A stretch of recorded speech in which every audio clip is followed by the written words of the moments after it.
Sa tala ng Dangerous Drugs Board, merong mahigit 1 milyong Pilipino ang gumagamit ng droga. Ayon pa sa isang pag-aaral, mas tinatarget ng mga drug pusher ang mga kabataan dahil mas madali raw silang matukso ng droga.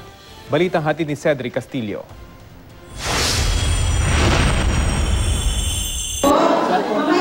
Nagbibinata pa lamang ang 15 anyos na si Macmac, pero heto't pulis na ang kaharap nang magbalista sa otoridad sa Rosario, Cavite.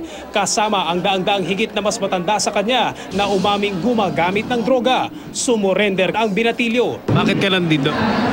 Di ba, marijuana lang po yan. Marijuana lang po. Bakit ka gumagamit ng marijuana? Binibigyan lang po eh. Binibigyan lang po.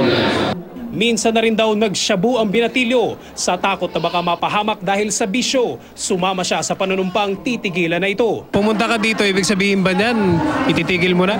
Opo, gabago. Bakit mo ititigil na? Gabago na po.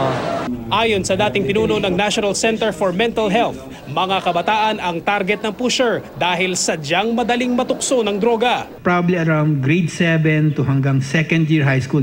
That's when they're most vulnerable. No, nandiyan kasi yung mga social factors that are very strong and potent. The National Capital Region is stepping up the campaign in the schools. That's why we have spoken to the Department of Education, NCR Director. Sa datos ng Dangerous Drugs Board, mahigit 1 milyong Pilipino ang gumagamit ng droga. Karamihan ay nasa edad 20 o lampas pa na hanggang high school ang inabot lang na educational attainment. Pinakaginagamit na substance ang shabu, pumapangalawa ang marijuana. Ang end result naman ng drug addiction is you either die of overdose. The other outcome kasi ng drugs is eventually you will have mental disorders. Ayon sa NCR Police Office, sa unang 5 araw pa lang ng Hulyo, mahigit 2,000 mga pusher at lampas 4,000 users na ang sumuko sa buong Metro Manila. Batid ng Duterte administration ang posibleng pagkakaroon ng kakulangan sa rehabilitation centers, bunsod ng sunod-sunod na pagsuko ng mga user at pusher.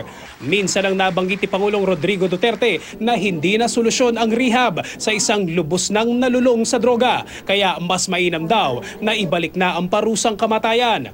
Ayon kay Dr. Vicente, bagamat may pag-asa pa, sadyang mahirap para sa isang nalulong ang magbalik loob. Don't only give information. Give them skills to discern, no, what is right and wrong. This is more efficient than mag-invest ang government in drug rehabs. Cedric Castillo, GMA News.